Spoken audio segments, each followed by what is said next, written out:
As the title down below suggests, this video is going to be me talking about my experience dancing in my first full-length ballet production.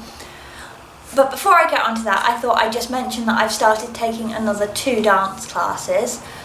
I'm now taking a grade 6 ballet class with a bunch of teenagers, but I'm really enjoying it. I originally took my grade 6 exam about 13 years ago when I was 15, and it's surprising how much of the syllabus I remember. I'm really enjoying doing character again. And I have also started taking a modern dance class, and we are working on the intermediate syllabus.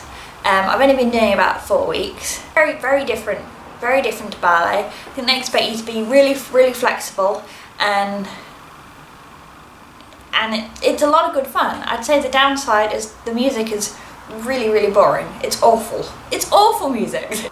And then that wasn't keeping me busy enough doing 6 dance classes a week now.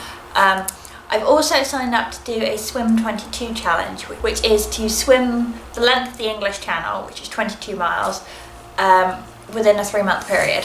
So I'm just over halfway through that at the moment. I've swum about 13.5 miles so far.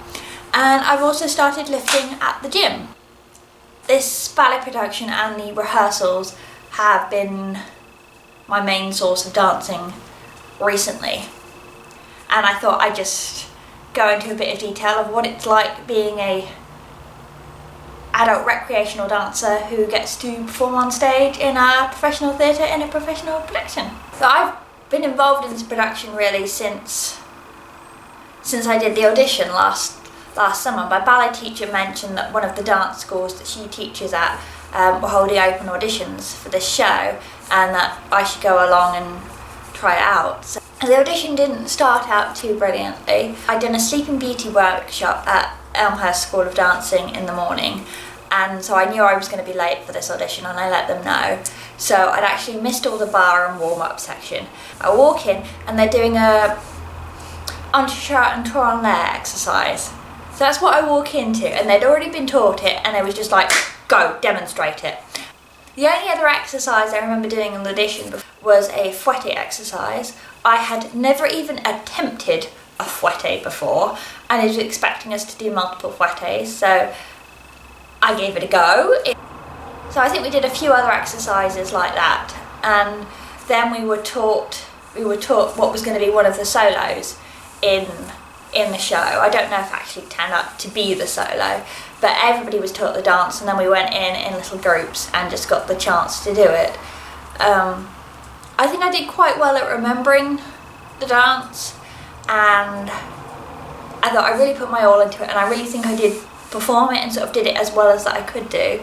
But obviously I was auditioning at a dance school with some absolutely amazing talent. You know, their standard of dancing is much higher than ours, so I wasn't expecting much. And then the following day I get a text saying, congratulations, you've been cast, you're in the corps de ballet. The rehearsals weren't quite what I expected.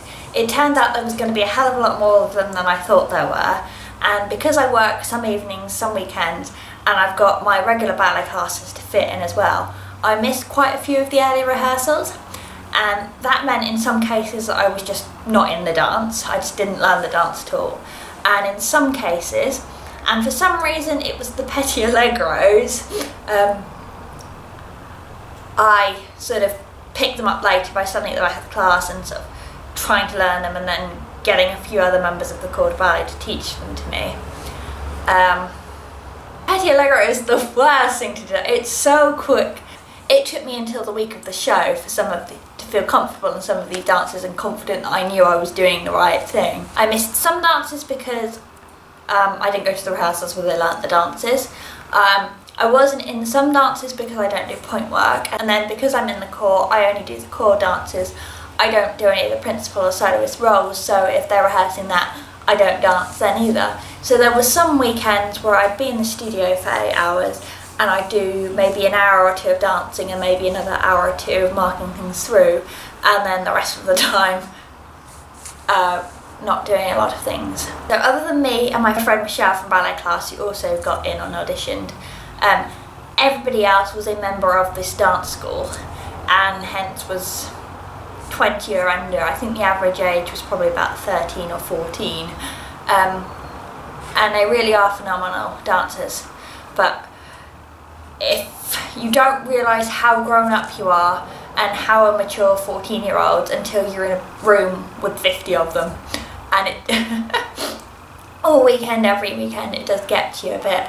And I think at some point it also got to the choreographers as well, as he put more stress on himself and he wanted to get everything done and on schedule. Yeah, he got a bit stressed, which made everybody else a bit stressed, and it was just a very different feeling in the dance studio compared to my regular ballet classes. There was this pressure on us that we needed to perform.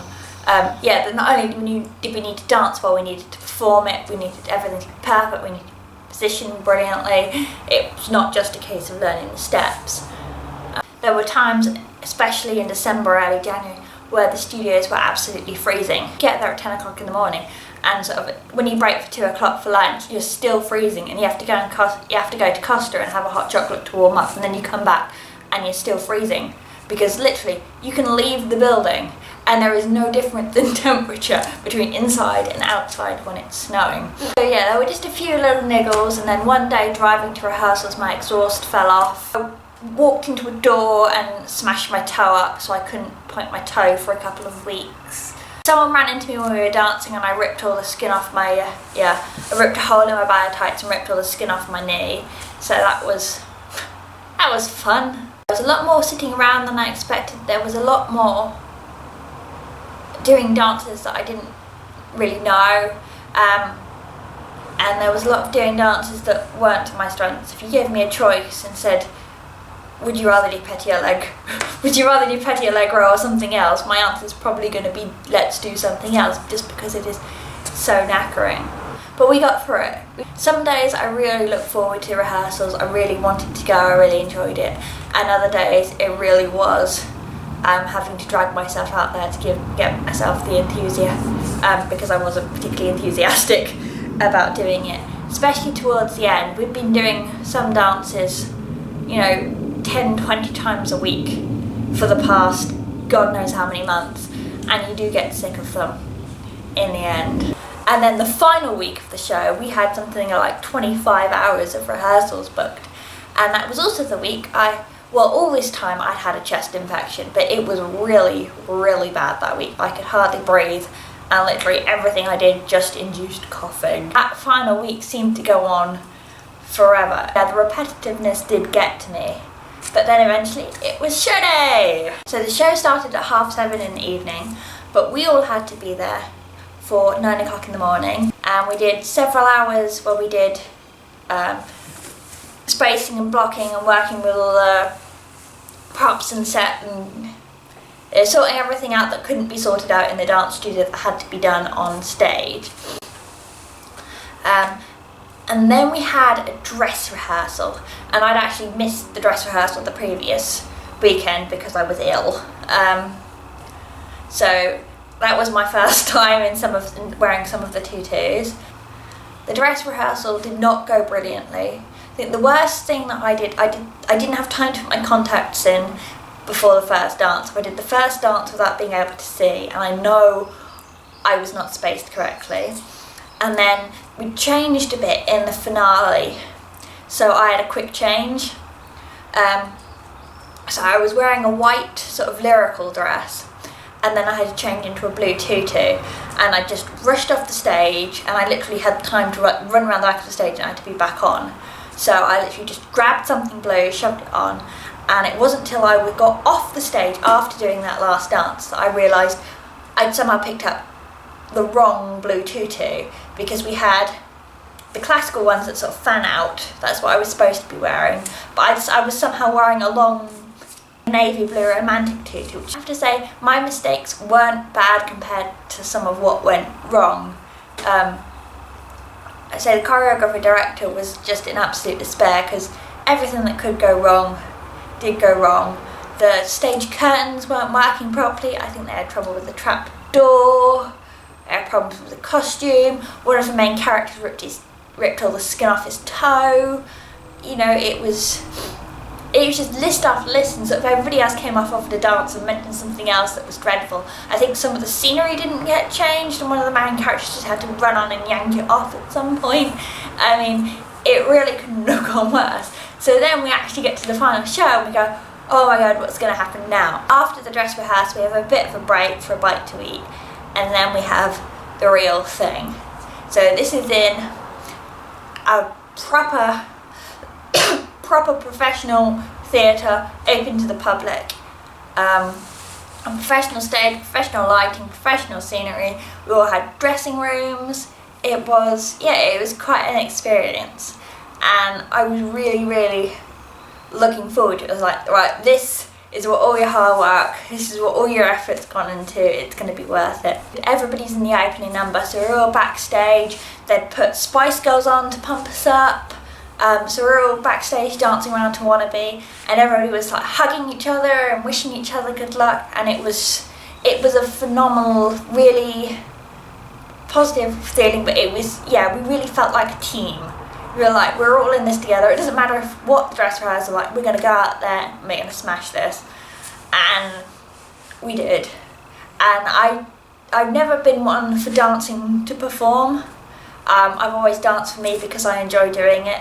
But the audience were amazing. There were people weeping, hollering and clapping, and that instant feedback is just absolutely amazing. Really gives you a lift, really gives you energy. So the show was just absolutely fantastic, and apparently we got a standing ovation at the end. We could not see a thing. You look out and all the audience, you can't see the audience, it's just black, but you can hear the noise they're producing. It was just phenomenal. If I could just do the show again and just have that feedback, and that it's just so much positivity, it was absolutely amazing. I absolutely loved it. Other than the encouragement from the audience, another thing that I loved about doing the show were the costumes that we had. They were fantastic. I wore some amazing tutus, I wore some masks. At one point I was covered in feathers. I wore tiaras for the first time. I know they got a bit rambly towards the end, but I hope you enjoyed hearing me talk about doing the show. I say, if doing the show was absolutely fantastic. You ask me if I want to do another show again, I say yes. If you say, do I want to give up all my weekends for 6 months to rehearse? I don't know, we'll see.